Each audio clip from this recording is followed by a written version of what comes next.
Good evening again, everyone. I'm in Sussex again tonight, near the south coast, and I'm joined by the very lovely Candice. We are going to be doing another Hillfort wild camp. This one is Cissbury Ring. We've been here twice before on a walk and a little recce of it when the weather was a lot better.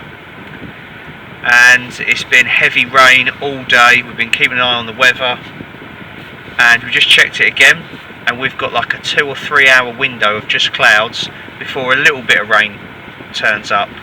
We're in one of the little National Trust car parks, a free overnight car park on the South Downs. Cissbury Ring is to our left in the darkness. It's 7 o'clock now, it's winter, it gets dark early now.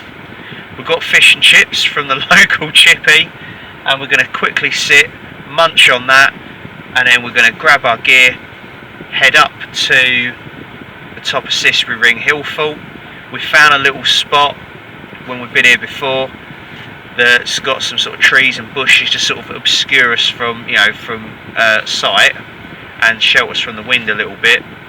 And of course we've got the view sort of all around us.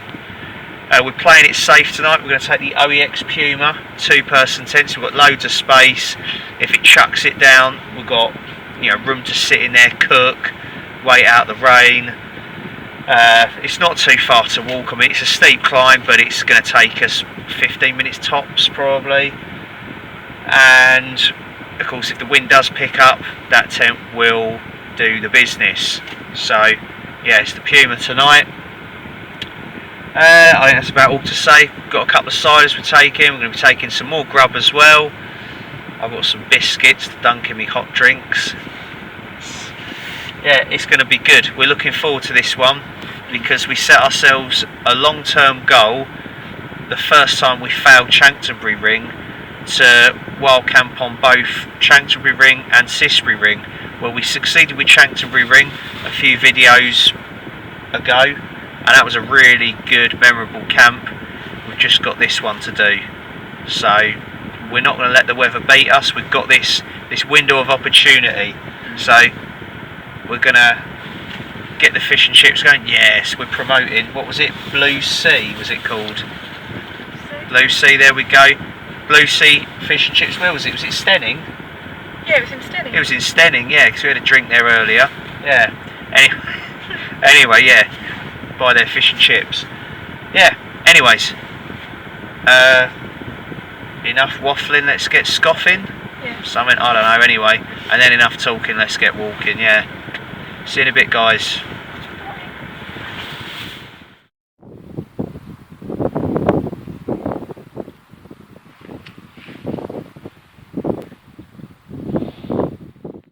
Cissbury Ring is a Sussex landmark on the South Downs.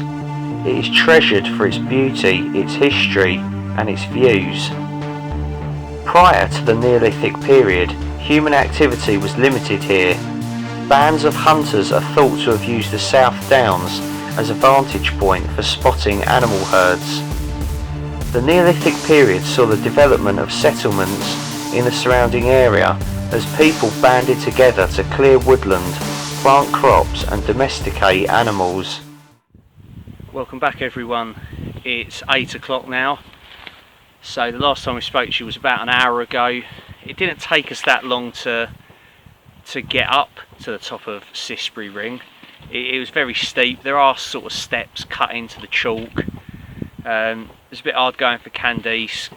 We was carrying a lot more gear than we've done before when we've come up here. But we made it, and she's done really well. And we've got the OEX PUMA set up behind me. There we go. Candice is just setting up inside. I've got my chair, table set up, and yeah, so far no rain. You might be able to hear the banging noises in the distance. That is lots of firework displays going off all around us. A 360-degree view we've got up here. It's amazing views, it really is. And yeah, you can see all the firework displays going off in the distance. And yeah, there's they do have like ponies grazing up here and stuff, so it is a bit of a dodgy one, as it's National Trust, of course, the Cissbury Ring. We haven't seen any horses or anything at the moment. I mean, we've seen a lot of horse shit about, so we've sort of avoided that, and we found this little clearing amongst all the trees and bushes. We've still got, you know, sort of a view behind the camera out across the South Downs, but we're sort of shielded from the wind and sort of shielded from sight here. This area, sort of not a lot of people walk through this bit from what I remember the last 2 times I've been here. So we're going to carry on getting set up, and then it'll be time to relax, crack open a cider or two. An extensive flint mining operation was carved out on the southern side of the hill, evidence of which can still be seen today. Agricultural settlements continued to grow during the early Bronze Age, when Cissbury appears to have been used as a ritual burial ground. 2 round barrows have been identified here. This type of burial mound marked a change from multiple interments in a long barrow to individual burials. Okay, welcome back everyone. The 2 little lights here are Candice's glasses glowing in the dark. She's just sat in the porch of the tent. So we're all set up, and I've got like a little like controlled fire in my Vargo titanium hexagon wood stove that I've had for years. It's just some Esbit tablets, wood wool, on a sheet of tin foil as well. The grass is wet anyway, but it's going out pretty quick because it's not bought any wood and stuff like that. Didn't really plan on having like a full-on fire or anything. It's just something for really a bit of ambience and just to warm your hands up with. Of course, Candice's got Raynaud's, so sort of it's always good to try and keep her digits warm. Next to it, I've got the Esbit triangle and my Trangia stove, just boiling up some water for a hot drink. Got a hot chocolate Galaxy. We've got a load of custard creams and a load of bourbons as well. And we've got 2 ciders for you tonight. We've not really fancied like having a lot to drink lately. We've got the standard to keep Candice happy. We've got a bottle of Aspel Premier Cider, 6.8%, an elegant extra dry cider with a light floral aroma. So this is like the new design bottles now that Aspel are bringing out. A sophisticated sparkling cider with a clean apple taste and a long dry finish, created at the original cider house, Suffolk. Appearance mid straw, aroma floral, taste crisp apple. Pair with charcuterie, mild cheeses and spicy dishes. Is that, oh, I said that right? You see it? Yeah. I don't Charcuterie. We don't know what that is. know. Get in the comments if you know anyway. Charcuterie? Charcuterie? I'm making myself sound like a fucking idiot if I keep trying to say it anyway. So, we've got that one. And this is a new one. Well, we've not seen it before. We just picked it up in like the little co-op, or Nissa, whatever you want to call it, in, was it Stenning? It was Stenning, wasn't it? Yeah. And it's a Brothers wild fruit English cider. So we've had pretty much the entire range now. Well, we thought we had, and then we found this one. So it's a 4%, nice fruity fat Essex birds drink sort of cider. Yeah, we're going to try this one out first as it's new. So, wild fruit flavour cider, made by 4 brothers in Somerset. Born in the most famous field in the world, Glastonbury marked the beginning of an inspiring journey.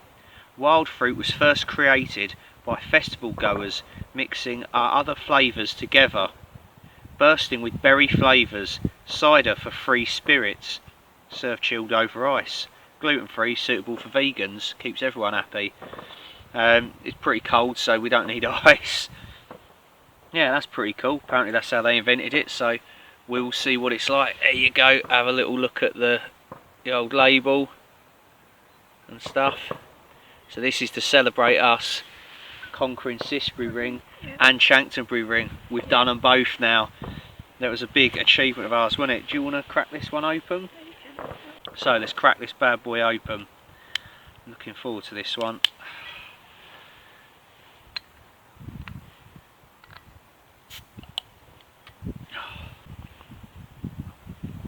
Yeah, it's alright. I mean, I don't know what flavours they've apparently mixed together with it. I mean, I don't know if I'm getting a little bit of the Parma violets coming through, which we hated. It looks like raspberries, black currants, blueberries on the label. It's not too dissimilar from other ciders that are kind of like wild fruity berry ciders. It's not, you know, it's not sort of, it's not kicking the back door in. You know, it's not a double-barreled shotgun, as Hayes would say, or anything. It's a simple sort of cider, but it's nice. Go on, try a bit. Do you like it? It's grapey. It's grapey. Candice is picking up grapes. Okay. Grapes, well, I don't know. There's quite a lot of flavours in there, all at one, isn't it, really? There is. It's difficult to sort of pin down what it is. I mean, for that reason, I don't think it's the best one Brothers have done. I personally like the strawberries and cream. Oh, that's lovely, strawberries and cream. That was good. The toffee apple one, I do like that one. I can't remember what others they did. Parma violets. That's horrible. Yeah, hated that one. That is one of the worst ciders I've ever drunk. I mean, this I would say is probably, if there's 4 of them, I'd say it's the 3rd best one. You can taste the blueberries. Yeah, you can taste blueberries, definitely. Mm. I mean, what would you give it out of 10? 7. 7 out of 10, yeah? Oh yeah, I'd probably go about the same. I mean, I think anything less than 7, it'd sound insulting. And it's not bad, it's a good cider, but it's just not like, oh wow kind of thing. It's just a wild berry cider, really. So, I mean, for that reason, I'll give it a 7.25. You know, I'm sort of being generous because it's not bad, but at the same time, it's not uber exciting and it's nothing different, but it's good. You know, we'll still happily drink this one. So yeah, cheers everyone, and to a good camp. Cheers.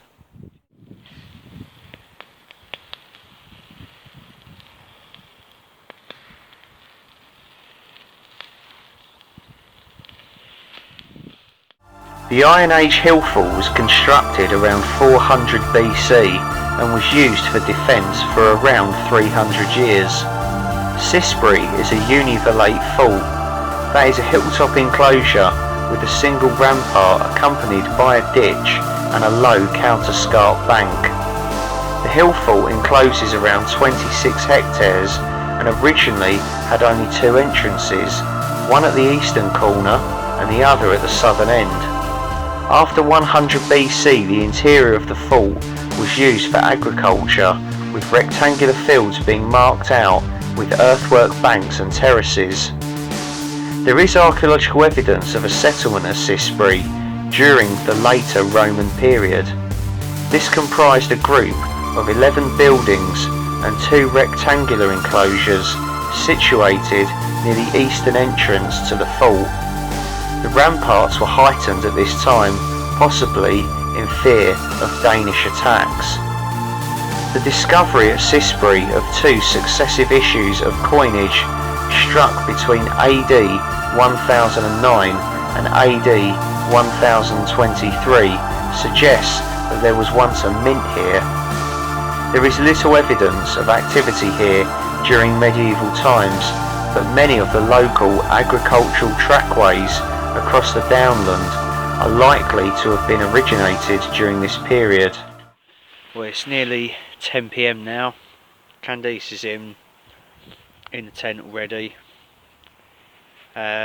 We've nearly finished the Aspel cider. It's a lot stronger than the other one.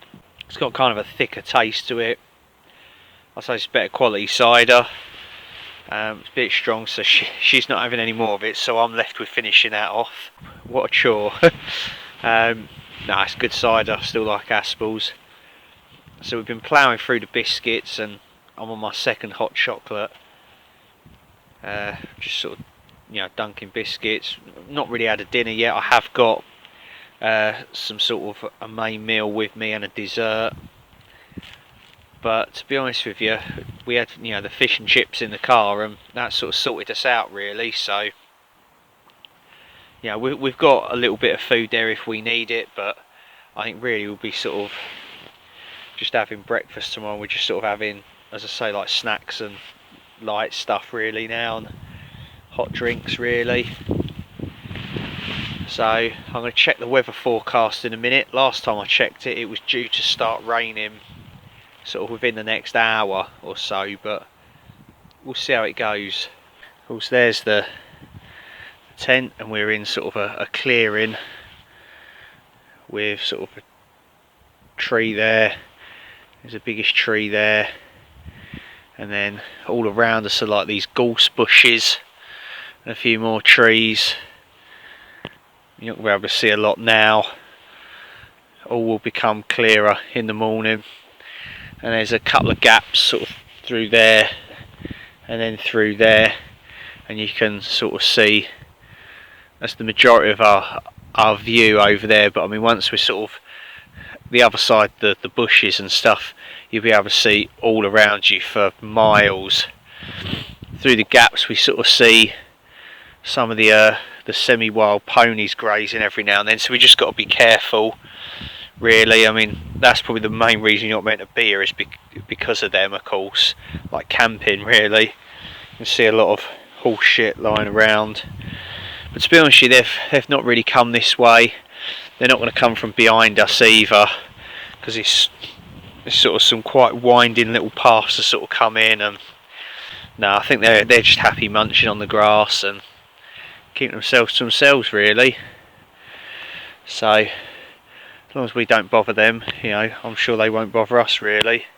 These fire pits here that, let's see there, fire scars, that's not us by the way. They're already here, so obviously people have come up here and camped, or there's another one there. People either come up and camped in this area because it is a good little spot here in the Hillfort, or they've just had a fire when they've already been up here. But unfortunately they give wild camping and stuff a bit of a bad rep, a bit of a bad reputation. So when it comes to, you know, people like us, it's a bit more frowned upon, of course, and that's why they don't really allow you to do it and stuff like that. It's because of the minority, as you know anyway. So yeah, it's a shame really that there's another big fire pit there. Like I say, you've seen what we've been doing here, and it's been fine. I've not left a mark on the grass at all, because I've, you know, had it down on tin foil and stuff. You know, and it's in a contained little fire pit, or a firebox, I suppose you could say. You've seen this setup before with a tent. It's pretty much exactly the same stuff we always bring for this tent. So it's been nice just sitting here doing nothing, chilling out, de-stressing. In Tudor times, Cissbury formed part of an early warning system of beacons that ran the length of the south coast. Watchers were able to monitor 78 miles of coastline from here. The beacons consisted of barrels of pitch on top of tall oak posts. Though recognised as having defensive capabilities several times since then, no actual military activity took place on the hill until the Second World War. A large anti-tank ditch was excavated around the entire hill in 1940, and anti-aircraft guns were positioned across the highest part of the ridge within the Hillfort. We're both inside the tent now. Been in here for probably over an hour, I reckon. The signal's not bad, so we've been watching a bit of Simon, a Bloke in the Woods, and just catching up with YouTube. And this is so spacious, and I can put like the phone on the tripod, and we can just use it as almost like a TV. And we've got space to sort of have drinks in here and food.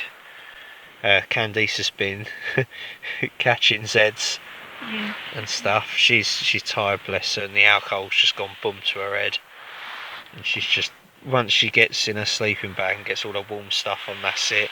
I'm not getting out. She's a goner. She goes, I'll still talk to you.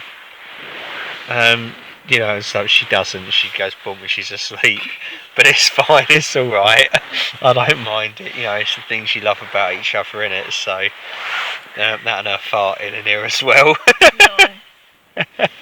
I'm gonna get absolutely battered for that. I tell you, people. Bless her. No, it's all good. It's fine.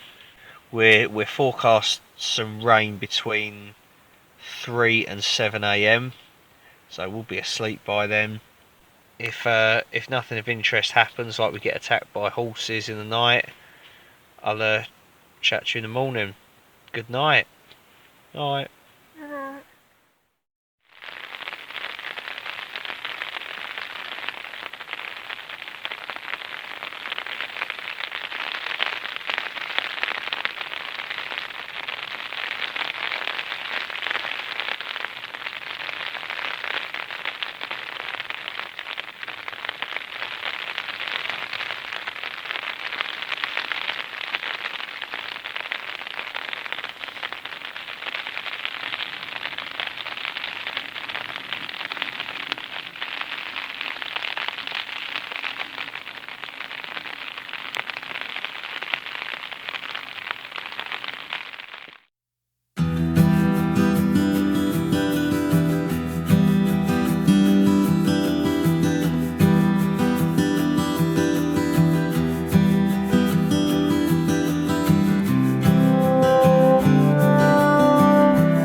Morning everyone, it's 8 a.m.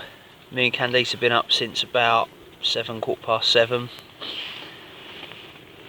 It's a lot sunnier today, there's a slight breeze, but the main thing is the sun's out, it's not raining.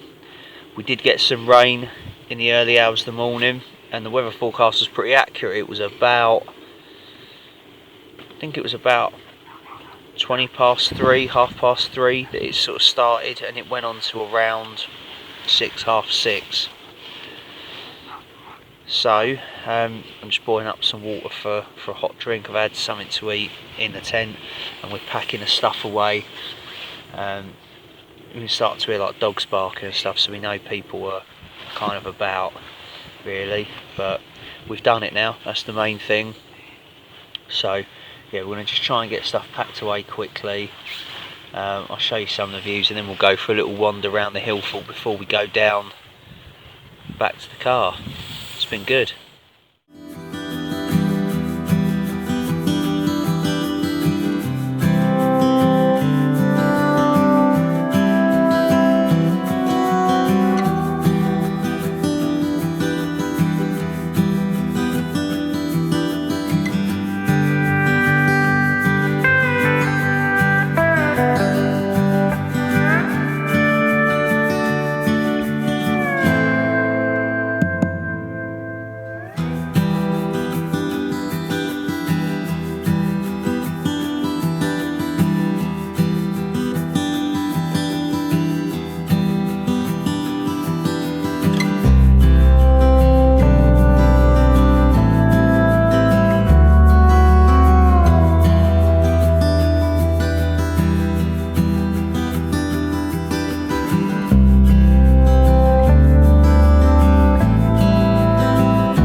Leave no trace. And that is it.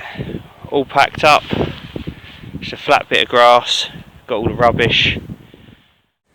Just see where I'm pointing in the distance, Chanctonbury Ring, where me and Candice wild camped, I don't know, a few months ago now.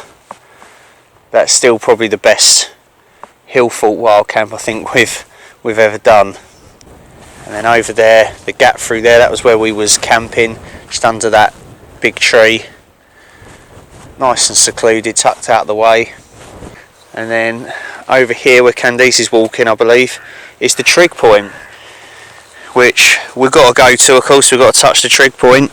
You can just see that the gap through there, that was probably one of the original entrances. The ramparts there and there, the gap through there. Time for the gratuitous trig point groping, shall we say.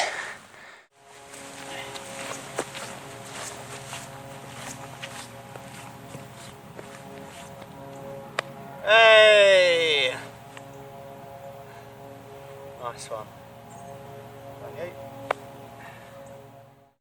We're going to make our way now back down the side of the Hillfort and down towards the car. Shouldn't take too long. I mean, it's a bit treacherous, a little bit slippery in places, but at least the gear's lighter and we've got daylight. There's like this, there's like a massive hole here, like a crater. I don't know if it's an old foxhole from the war or whether it was a... No, it's chalk mining. Oh, it's chalk mining, Candice says. So I'm guessing, you know, during the Iron Age they would have, done like... Loads over there. They chalk mined over there, loads of them. There's a lot of chalk mining, she's saying, if you can't hear her. Yeah, a lot of chalk mining went on here. But look at this view behind us. That is incredible. Wow. Right, I'll just show you the view. I mean, there's views all around you when you're up on Cissbury Ring. I'll show you this view and then we'll get a move on back down to the car.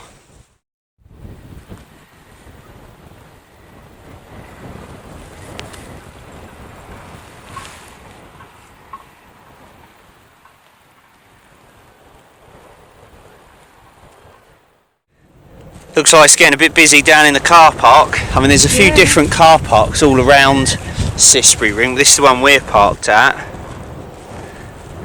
Where are we? We are next to this red bus, the silver car there, where someone's just getting out of. That's their car's in front of ours. Yeah, no, it's getting busy. There's our walking people down there, look. Yeah, there's a walking group. Bloody ramblers.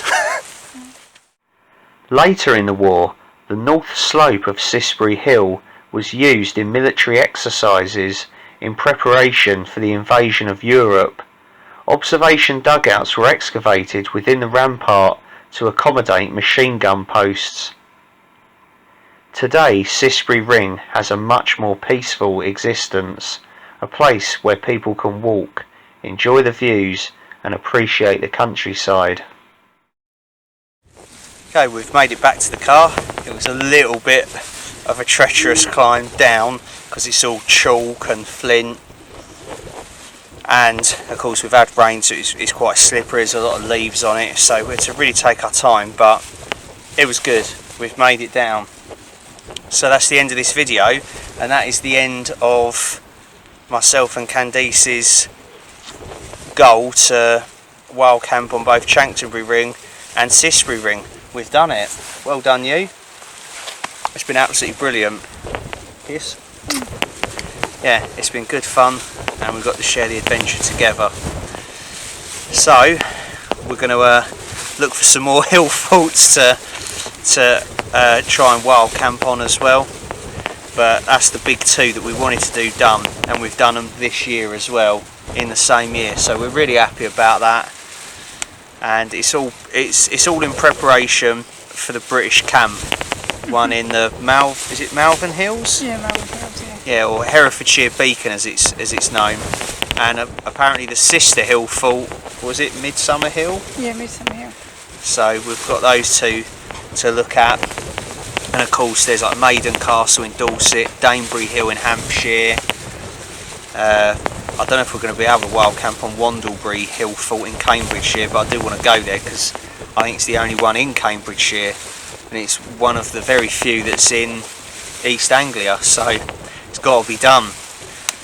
And yeah, I mean, if you know of any other hill forts or kind of hilltop settlements in East Anglia or the South East, then please do get in the comments and let us know. Like one of my subscribers did, and recommended Sharp and Hoe clappers. Never even heard of it before, and that was absolutely brilliant. So yeah, all good. So yeah, that's the end of this video. Apologies if there is any wind noise. I've got the microphone plugged in, but you just never know, do you? So yeah, cheers for watching everyone. Take care of yourselves, look after each other and stay safe. See you again soon. Bye. Bye.